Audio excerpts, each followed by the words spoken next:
Imagínate esto. Un gran palacio medieval resplandeciente con lámparas doradas y humo perfumado. El aire impregnado de incienso. Las cortinas de seda ondean con cada respiración oculta. La música suena débilmente, pero no es la música de la libertad. Tras los muros, tras las puertas cerradas, se desvelaban historias que ningún cronista se atrevió a escribir con honestidad. Porque a la sombra de estos imperios vivían los silenciados, los esclavos. No siempre fueron hombres destrozados y encadenados, ni trabajadores sin rostro en los campos. Algunos eran tesoros exhibidos en joyas, otros secretos ocultos en alcobas. Eran los adornos de los reyes, los juguetes vivientes de los imperios. Sus vidas eran a la vez lujosas e insoportables, hermosas y trágicas, seductoras y crueles. Cuando leemos historia, nos hablan de grandes batallas, gobernantes poderosos, guerras santas, tratados, colonas, dinastías. Pero ¿qué hay de los susurros tras las cortinas? ¿Qué hay de los momentos en que los velos de seda se deslizaban sobre la piel temblorosa, en que los ojos bajaban en obediencia, pero gritaban en secreto en silencio?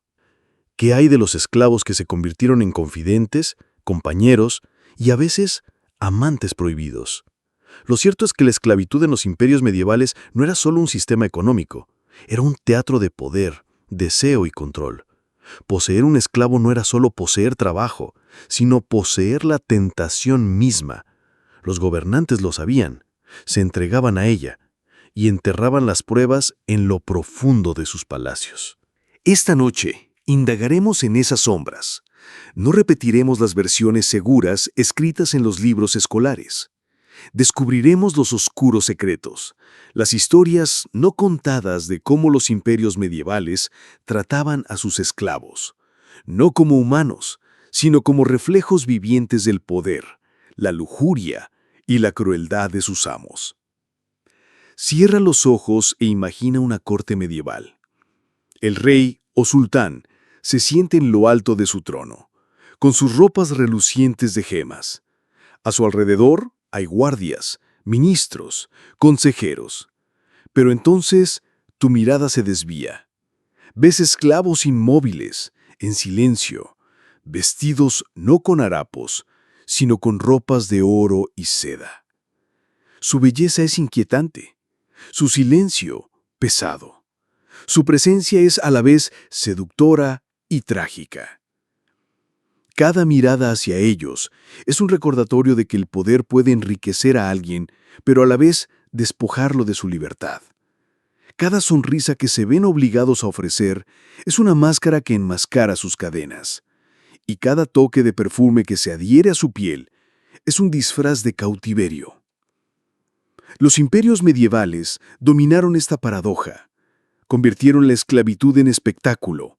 Convirtieron a los desvalidos en seres encantadores y a los esclavizados en instrumentos del deseo. Lo que estás a punto de escuchar no es un cuento de hadas. Es historia, pero contada como realmente fue. Seductora, perturbadora e inolvidable. En el mundo medieval, los esclavos eran más que simples trabajadores, eran objetos vivientes. Cuando los gobernantes querían hacer alarde de su riqueza, no se limitaban a construir palacios, los llenaban de símbolos humanos de poder. Imagina entrar en la corte de un gran califa o de un rey cristiano. Las joyas brillan en el suelo, las lámparas doradas iluminan el salón, pero lo que realmente cautiva la mirada es la fila de esclavos, vestidos con telas que la mayoría de los hombres libres jamás soñarían con tocar. Su belleza fue cuidadosamente elegida, sus movimientos ensayados, su propia existencia esculpida para realzar la majestuosidad del trono. Se esperaba que estos esclavos fueran impecables, piel perfumada, ojos pintados con kohl, cabello aceitado y peinado, sonrisas forzadas incluso en el agotamiento. Eran joyas vivientes, mostradas a embajadores, desfiladas ante invitados, exhibidas como tesoros. Cuando un imperio quería exhibir su gloria, exhibía a sus esclavos. Y sin embargo, tras la reluciente seda, yacían cadenas. La perfección que se les exigía no era para su propio beneficio, sino para el orgullo de su amo. Un gobernante no quería que sus invitados vieran a sirvientes comunes, quería que vieran ángeles atrapados en jaulas de oro. Algunas crónicas describen banquetes donde los esclavos vertían vino en copas de plata, con sus muñecas tintineando con adornos, sus pasos cuidadosamente entrenados para parecer gráciles. Para el forastero parecía elegancia, pero para el esclavo cada movimiento era obediencia grabada en el cuerpo. Incluso la sonrisa que lucían no era suya, pertenecía a su amo. Los esclavos también se usaban como obsequio. Un general victorioso podía entregar a una joven capturada, elegida por su belleza, como muestra de lealtad a su rey. Imaginen la humillación: ser entregado como una joya en un cofre, admirado no como persona, sino como posesión. Se contaban historias de reyes que tenían cientos de esclavos en sus cortes, cada uno seleccionado por una característica única: piel como el marfil, cabello como la noche, ojos que brillaban como joyas. Estas no eran relaciones libres, eran exhibiciones. El poder del gobernante se acrecentaba en presencia de esclavos porque recordaba a todos que incluso la belleza misma podía poseerse. Y, sin embargo, en esta exhibición, el peligro siempre acechaba, porque los esclavos, vestidos como adornos, seguían siendo humanos. Guardaban secretos, lo observaban todo. A veces sus sonrisas ocultaban rebeldía, a veces su silencio tristeza, y a veces, a pesar de las cadenas, su belleza enredaba a los gobernantes de maneras que transformaban dinastías. Ser un adorno en un imperio no era simplemente vestirse de seda, era convertirse en un espejo viviente que reflejara tanto la gloria como la corrupción de quienes te poseían. El salón de banquetes siempre deslumbraba con su luz. Pero las verdaderas historias comenzaban cuando se apagaban las antorchas, cuando la música se acallaba y el eco de las risas se desvanecía en los pasillos. Tras las salas del trono y los patios se extendían cámaras que el mundo rara vez veía. Pesadas puertas de madera, custodiadas por el silencio, cortinas gruesas y cerradas, el incienso enturbiando el aire, y dentro, el mundo oculto donde los esclavos no eran adornos para el público, sino instrumentos de deseos privados. La historia a menudo habla con cortesía. Las crónicas describen sirvientes de los aposentos interiores o compañeros del harén, pero esas palabras son velos. Tras ellas se extendía una realidad impregnada de perfume y sombras, donde la línea entre el poder y el placer se difuminaba en algo embriagador y cruel. Imagina a una joven esclava, raptada de una tierra lejana. No tenía voz ni voto en su destino. De día permanecía inmóvil, vestida de sedas, sirviendo vino y caminando con gracia como si hubiera nacido para ello. Pero al caer la noche, la llamaban. Un gesto de un rey, un susurro de una reina, una orden de un noble, y su mundo pasó de la exhibición pública al ritual privado. Se esperaba que cautivara, que sonriera sin temblar, que se moviera como la música misma. Pero bajo su gracia practicada se escondía el miedo, porque cada error podía significar un castigo. Una taza derramada, una nota quebrada en una canción, una mirada demasiado larga, cada cosa podía provocar ira. Y sin embargo, las cámaras no solo estaban llenas de crueldad, estaban llenas de tentación. Para los rugolentes, el atractivo de las esclavas no residía solo en su belleza, sino también en su silencio. Una mujer libre podía decir lo que pensaba, un noble podía exigir sus derechos, pero de una esclava se esperaba que una esclava obedeciera, que susurrara solo lo que complaciera a su amo, que encarnase el deseo sin resistencia. Algunos gobernantes llenaban sus aposentos secretos con docenas, incluso cientos de tales compañeros, cada uno cuidadosamente elegido, ojos que brillaban como esmeraldas, cabello que relucía como seda de medianoche, voces suaves como nanas. Fueron creados para encarnar fantasías, esculpidos en sueños vivientes. Pero aquí reside la verdad más oscura. Esas fantasías eran jaulas. Las mujeres a las que se les dijo que bailaran entre perfumes y oro habían sido hijas, hermanas, esposas en tierras lejanas. Su belleza, antaño suya, se había convertido en propiedad de un imperio. Sus sonrisas, antaño genuinas, se habían convertido en actuaciones ensayadas para sobrevivir. Y sin embargo, la tentación funcionó en ambos sentidos. La historia habla de reyes que se entregaron a sus esclavos, Gobernantes que se enredaron en pasiones prohibidas que alteraron la política, rompieron alianzas e incluso destruyeron dinastías. Tras puertas cerradas, el poder podía convertirse en vulnerabilidad. Un gobernante podía susurrarle secretos a un esclavo, revelarle debilidades, incluso enamorarse. Y para el esclavo, el amor era una apuesta peligrosa, un riesgo que podía traer tanto lujo como ruina. Existen crónicas de imperios donde las esclavas ascendieron de las sombras de las cámaras a la luz del poder. Algunas se convirtieron en reinas, madres de herederos, consejeras políticas, pero su camino siempre comenzaba de la misma manera, tras puertas cerradas al público, en un mundo impregnado de perfume y miedo. Para la gente común, el palacio parecía glorioso, pero dentro, con sus puertas cerradas, cadenas cubiertas de seda y el deseo oculto tras el sufrimiento, no eran cuentos de hadas románticos. Eran historias de supervivencia, impregnadas de seducción y tristeza. Porque en esas cámaras ocultas, cada roce era una orden, cada susurro una orden, y cada mirada, por tierna que fuera, estaba marcada por la sombra de la propiedad. En los palacios de los imperios medievales, el placer y el castigo nunca estaban muy separados. Las mismas manos que envolvieron a un esclavo en seda una noche podían arrastrarlo hasta las cadenas a la mañana siguiente. Los mismos labios que susurraban alabanzas a la luz de las velas podían ordenar latigazos al amanecer. Fue este borde peligroso, el cambio constante entre el lujo y la crueldad, lo que definió la vida de los esclavos. Para algunos, la noche comenzaba con indulgencia. Llamaban a la esclava, la bañaban con agua perfumada y la vestían con ropas más finas que cualquier otra que hubiera tocado antes de su cautiverio. Le cepillaban el cabello hasta que brillaba, le ponían joyas en las muñecas y le decían que entrara en la cámara como si fuera una visión tentadora. El gobernante la contemplaba como si fuera un regalo de los dioses, un adorno viviente que apaciguara su mirada y despertara sus deseos.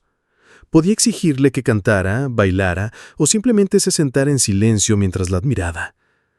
Para el mundo exterior podría parecer un lujo, pero para ella era un espectáculo que jamás podría abandonar. Cada movimiento ensayado, cada sonrisa forzada, cada gesto con el peso de la supervivencia. Sin embargo, esta frágil ilusión podía romperse en un instante. Una palabra fuera de lugar, una mirada que se detuvo demasiado tiempo en otra. Un momento de vacilación. De repente el mismo gobernante que la había adornado con oro podía despojarla de todo. Las cadenas reemplazarían la seda, los látigos reemplazarían las caricias. El cuerpo de la esclava no era suyo, era un lienzo sobre el que se pintaban tanto el placer como el dolor a capricho del poder. Las crónicas de la historia a menudo suavizan estas realidades con palabras amables. Hablan de disciplina o corrección. Pero la verdad es más cruda y oscura. Los castigos no eran solo físicos, sino psicológicos. Hacer que un esclavo se sintiera deseado y despreciado a la vez era la forma más cruel de dominarlo. Había gobernantes que creían que esta danza de indulgencia y tormento era necesaria, que sin miedo la belleza perdía su filo. Querían esclavos que fueran a la vez elegantes y aterrados, atractivos y obedientes. El miedo, creían, pulía el deseo hasta hacerlo brillar como una joya. Algunas historias hablan de esclavos que, tras noches de música y vino, eran enviados a frías celdas de piedra antes del amanecer. El recuerdo del lujo aún se les pegaba a la piel, pero la realidad era que las cadenas les cortaban las muñecas. El contraste mismo formaba parte del espectáculo, prueba de que su existencia dependía enteramente del capricho de su amo. Y sin embargo, esta crueldad engendró algo más: fascinación. Las mismas personas que sufrían se convertían en la obsesión misma de los gobernantes. Un esclavo castigado un día podía ser convocado al siguiente, vestido de nuevo de seda, obligado de nuevo al teatro del deseo. Para los gobernantes era control, para los esclavos era supervivencia, para la historia era la verdad prohibida, que el placer y el castigo no eran opuestos en las cortes medievales, sino compañeros, entrelazados como la seda y el hierro. Y fue esta danza retorcida la que convirtió la esclavitud en algo más que trabajo. La convirtió en espectáculo, en representación, en una peligrosa seducción que podía tanto elevar como destruir. porque en aquellos palacios ningún abrazo era seguro, ninguna noche era segura, y ninguna belleza podía proteger a un esclavo de la crueldad de la mañana siguiente. El poder tiene un sabor. No es dulce como la miel ni amargo como la medicina. Es algo más cálido que el vino, más frío que el acero. Se desliza por la lengua como un secreto y perdura como un perfume en una habitación cerrada. Los gobernantes de los imperios medievales conocían bien ese sabor, y la esclavitud, más que los palacios, más que las coronas, les permitía probarlo cuando quisieran. Poseer a otra persona era la prueba más íntima del poder. Una tierra puede rebelarse, un general puede desertar, un noble puede conspirar, pero un cuerpo al que se le ordena moverse, una voz a la que se le ordena cantar, una sonrisa exigida en el momento justo, estas eran pruebas de que el poder había traspasado la piel y penetrado el espíritu. En las cortes de este a oeste, los esclavos adultos se convirtieron en los espejos en los que los poderosos admiraban su propio control. Los rituales de este control se coreografiaban con exquisito cuidado. Se podía tomar un nombre y dar uno nuevo, con sílabas elegidas para complacer al amo. Los horarios no eran simples horarios, sino patrones de obediencia. Quién esperaba dónde, quién entraba cuándo, a quién se le permitía levantar la vista y quién debía bajarla siempre. Incluso el silencio estaba prescrito. La ausencia de una palabra podía ser tan sonora como un decreto. Consideren la mirada. Nunca fue inocente en un palacio. Mirar era medir el rango. Ser mirado era pesarse como un tesoro. Los esclavos eran entrenados para sostener la mirada del gobernante el tiempo suficiente para cautivarlo, y luego apartarse antes de que el interés se volviera peligroso. Era una danza sin música, la coreografía del riesgo. Un latido demasiado audaz se convertía en insolencia, un latido demasiado tímido en desagrado. Entre esos dos latidos vivía la supervivencia. El perfume flotaba en estas escenas como un segundo idioma. Sándalo para la serenidad, rosa para el romance, ámbar para la riqueza, aromas elegidos por quienes querían ser vistos y por quienes exigían ser obedecidos.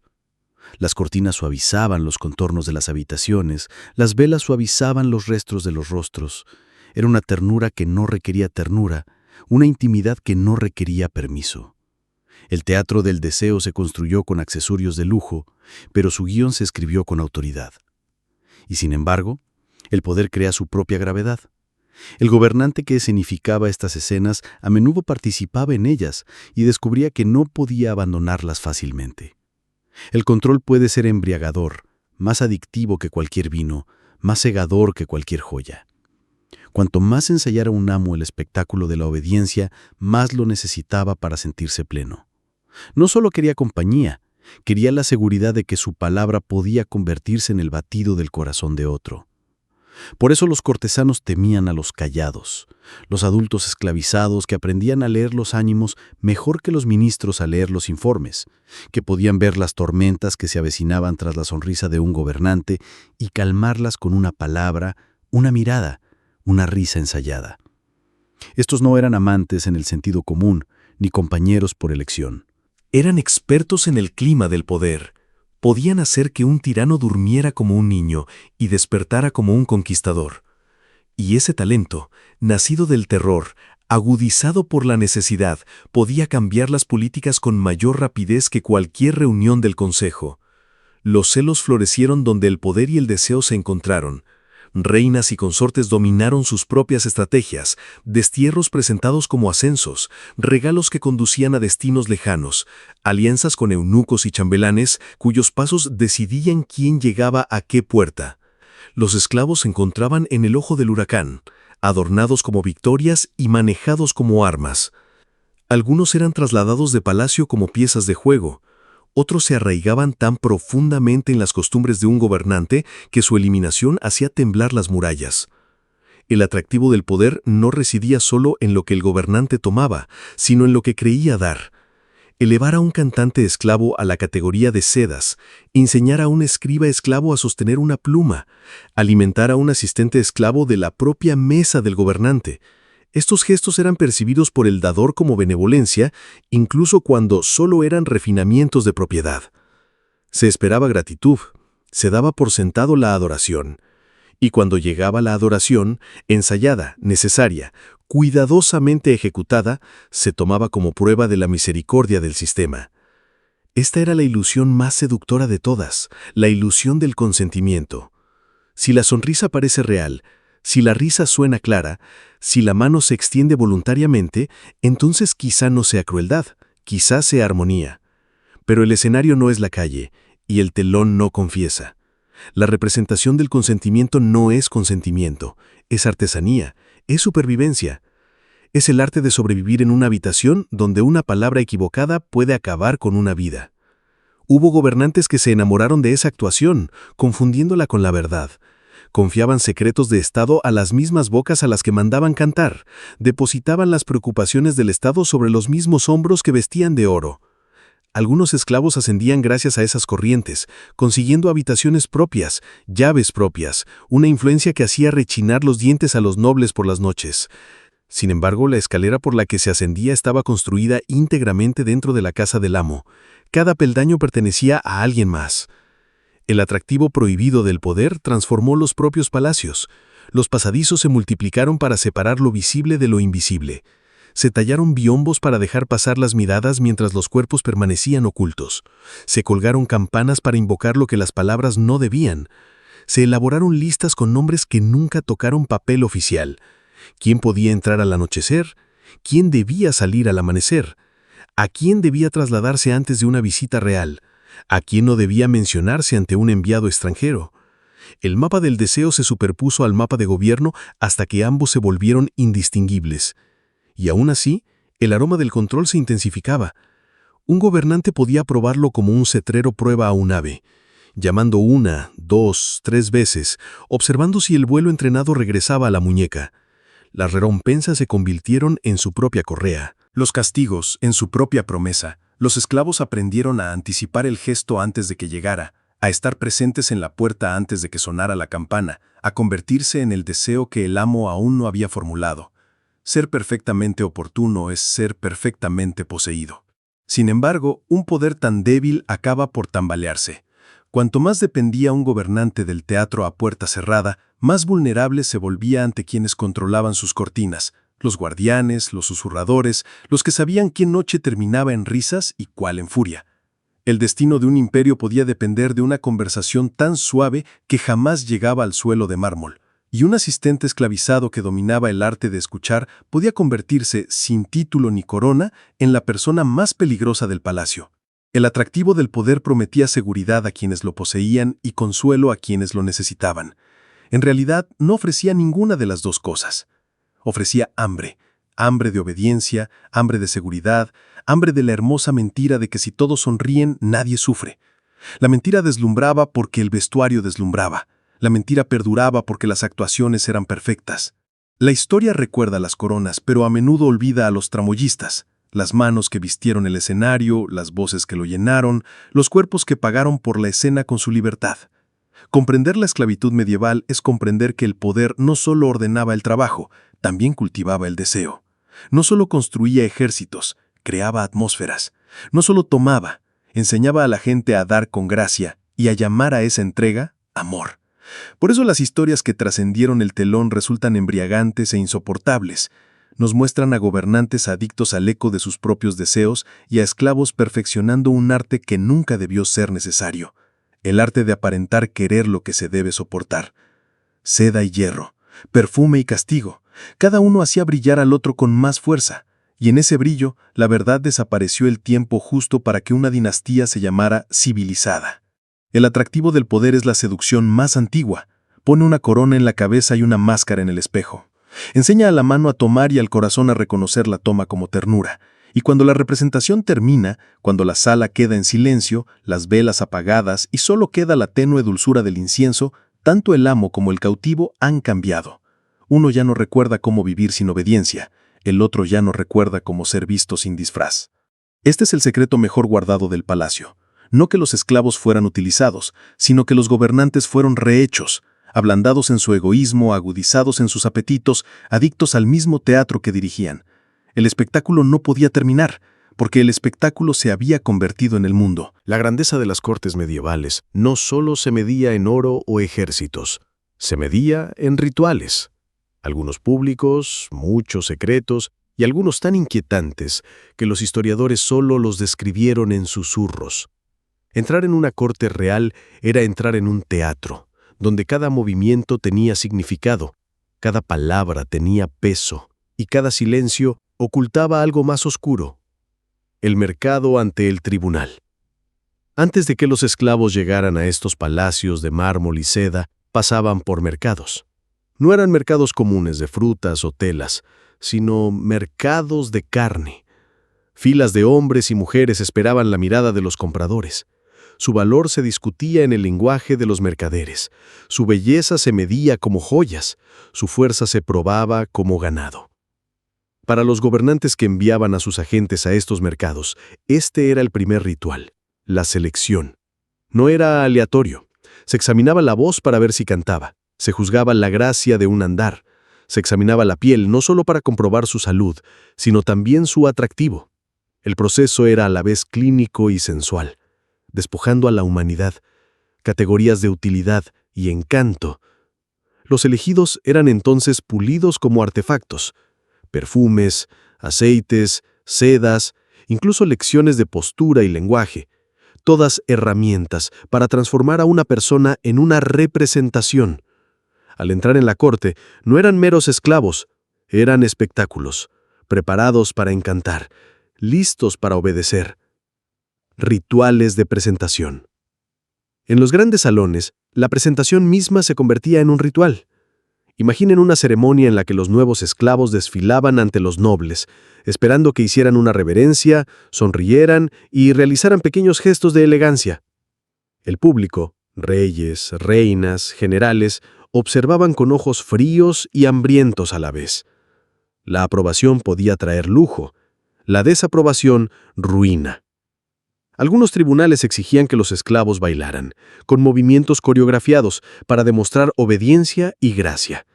Otros los obligaban a recitar poesía o tocar instrumentos, convirtiendo sus talentos en prueba de que no solo eran cuerpos, sino también entretenimiento. La humillación residía en la dualidad de ser admirados y poseídos a la vez, de ser deseados y, sin embargo, completamente impotentes. Cámaras ocultas, reglas ocultas.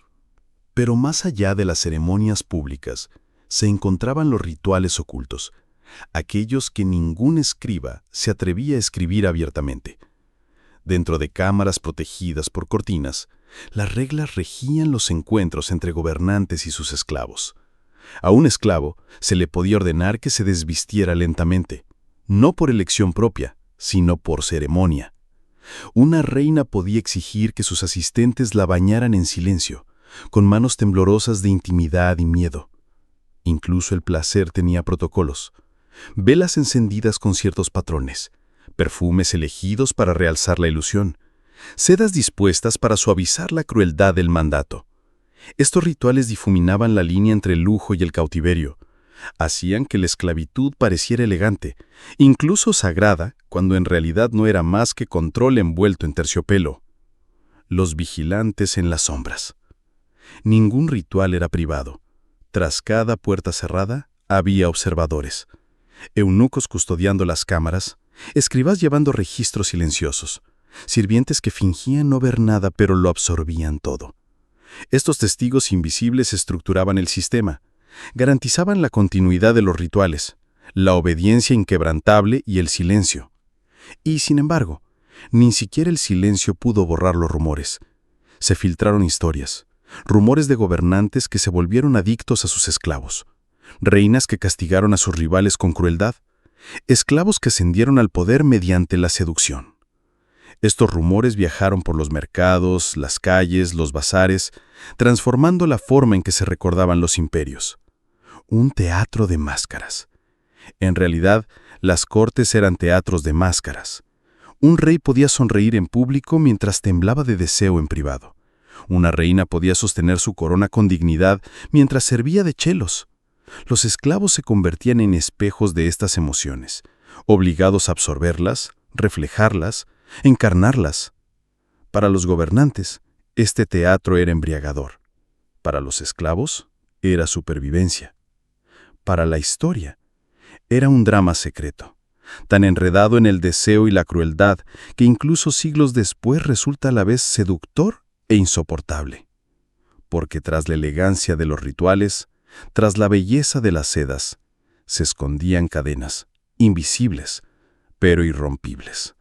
Y el ritual más oscuro de todos era este: hacer que el cautiverio pareciera una ceremonia, que la obediencia pareciera devoción, que el sufrimiento pareciera amor. Durante siglos, los palacios se alzaron como fortalezas de control. Desde fuera, parecían inquebrantables, puertas vigiladas, ejércitos al mando, rituales ininterrumpidos. En el interior los gobernantes vivían en su teatro de seda y cadenas, convencidos de que el espectáculo duraría para siempre. Pero las ilusiones siempre se rompen, y cuando lo hicieron, rompieron la relación con susurros más peligrosos que espadas. Accesorios prohibidos. Todo gobernante creía poder controlar el deseo. Creía que los esclavos eran posesiones, adornos, cuerpos sin opciones. Pero el deseo es indomable. Se escapa de las cadenas, florece en las sombras, y a veces convertía a los esclavos de artistas silenciosos en peligrosas figuras de obsesión. Hay crónicas de reyes que se enamoraron perdidamente de sus esclavas. Al principio lo llamaron control. Ella me obedece, ella me pertenece. Pero poco a poco la verdad se reveló. El rey no podía dormir sin su presencia, no podía tomar decisiones sin su consejo. Se había convertido en su hábito, su adicción. Los cortesanos lo vieron y susurraron. Los nobles que habían luchado en guerras ahora temían a una mujer que había entrado en palacio como propiedad suya. Las reinas, antaño intocables, se vieron eclipsadas por el resplandor de alguien destinado a permanecer invisible. El equilibrio de poder se inclinó, no por los ejércitos, sino por el deseo. Reinas celosas, rivales peligrosas. Ningún palacio toleraba rivales con discreción. Reinas y consortes no perdonaban fácilmente. Tras sus coronas enjolladas ardía la furia, y tenían armas mucho más afiladas que el acero: el exilio, el veneno, la desgracia. Algunos esclavos que se encumbraron encontraron un final repentino: copas de vino que los hacían temblar, sedas que se convertían en sus mortajas. Otros fueron vendidos discretamente, enviados a tierras lejanas, sus nombres borrados como si nunca hubieran existido. El castigo más cruel era la eliminación. Vivir, pero ser olvidados, como si su belleza e influencia hubieran sido un sueño. Sin embargo, algunos sobrevivieron. Algunos dominaron el juego tan bien que incluso las reinas se inclinaron ante su influencia. Susurraban al oído del gobernante por la noche y veían cómo sus palabras se convertían en políticas durante el día. Se convirtieron en sombras que moldearon imperios, pero cuanto más ascendían, más afilados eran los cuchillos que los rodeaban. Traiciones y rebeliones. No todos los esclavos aceptaban sus roles. Algunos convertían el deseo en un arma. Aprendieron los secretos de sus amos, secretos de estado, de alianzas, de debilidades. Una verdad susurrada en el momento oportuno podía sacudir un reino.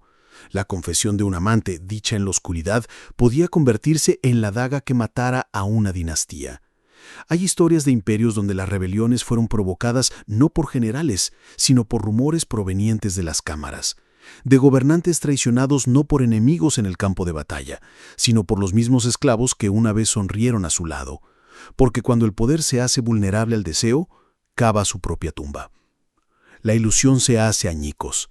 La gran ilusión de la esclavitud era que podía controlarse para siempre, que la belleza, la obediencia y el silencio jamás se revelarían, que los rituales y las cadenas bastarían. Pero ninguna ilusión perdura. Detrás de cada máscara hay un rostro. Detrás de cada actuación hay un corazón que late, y ningún perfume, seda ni orden podría borrar la humanidad de los esclavizados. Cuando la ilusión se derrumbó, fue repentino y despiadado. Los imperios cayeron no solo ante los invasores, sino ante sus propios secretos. Los cortesanos que antes se inclinaban en el salón murmuraban sobre escándalos en las cámaras. Los súbditos que una vez admiraban a sus gobernantes comenzaron a despreciarlos cuando las verdades ocultas salieron a la luz. Lo que se había presentado como lujo se reveló como corrupción. Lo que se había llamado elegancia se desenmascaró como crueldad. El imperio en ruinas. Cuando miramos las ruinas de los palacios, las piedras rotas, los patios vacíos, los murales descoloridos, a menudo olvidamos las sedas, los perfumes, los rituales susurrados. Pero estos también son parte del derrumbe, porque lo que destruye a un imperio no es solo la guerra, a veces es el deseo descontrolado, a veces es la crueldad disfrazada de elegancia, a veces es la peligrosa ilusión de que los humanos pueden ser poseídos, convertidos en adornos y utilizados como sombras del poder. Y cuando esa ilusión se hace añicos, las ruinas que quedan no son solo de piedra y corona, sino de las almas que se consumieron en silencio. Las crónicas de los reyes nos cuentan guerras ganadas, coronas forjadas, ciudades construidas. Glorifican estandartes que ondean en los campos de batalla, tratados firmados a la luz de las velas, dinastías que se extienden a lo largo de los siglos. Pero detrás de cada corona había susurros, detrás de cada victoria había sombras, detrás de cada muro de palacio había esclavos cuyas historias nunca debieron ser contadas. Piensen en la ironía. Los gobernantes que se creían inmortales, que creían que su poder era inquebrantable, dependían de frágiles ilusiones tejidas con seda, perfume y silencio. Se decían a sí mismos que la obediencia era devoción, que el deseo era lealtad, que las cadenas podían disfrazarse de amor. Pero la verdad no puede ser enterrada para siempre. El tiempo desvela los velos, las piedras se desmoronan, el oro se desvanece. Pero los susurros permanecen. Los palacios han caído, las dinastías se han ido, y aún así, los ecos de esas cámaras aún perduran. Las risas ensayadas, las lágrimas ocultas, los rituales que desdibujaron la línea entre el lujo y el cautiverio. ¿Qué nos dice esto hoy? Que el poder siempre busca disfrazarse, que la crueldad a menudo se viste de belleza, que el control puede disfrazarse de amor, y que detrás de las mayores ilusiones de la historia se encuentran seres humanos, frágiles, quebrados, resilientes e inolvidables. Los esclavos de los imperios medievales no eran solo sombras anónimas, eran actores forzados en el teatro del poder. Soportaron cadenas cubiertas de seda, castigos ocultos tras cortinas y deseos que pretendían ser amor. Sus vidas nos recuerdan la peligrosa seducción del poder desenfrenado, una seducción que no solo los destruyó a ellos, sino también a los imperios que creían poder controlarlos. Así que la próxima vez que la historia te presente un relato de gloria, de reyes, de reinas, de imperios, recuerda el lado oculto, recuerda los secretos enterrados en el tiempo, porque la historia no solo es lo que brilla en mármol y oro, la historia es también lo que tiembla en las sombras, lo que sangra en silencio, lo que susurra tras puertas cerradas. Y quizás el mayor secreto de todos es este: ese poder nunca es tan fuerte como parece, y la libertad nunca es tan silenciosa como parece. Si te sentiste atraído por estas verdades prohibidas, únete a mí mientras descubrimos más sombras ocultas de la historia. Suscríbete a Secretos Enterrados en el Tiempo y juntos seguiremos levantando los velos que los imperios intentaron mantener cerrados para siempre.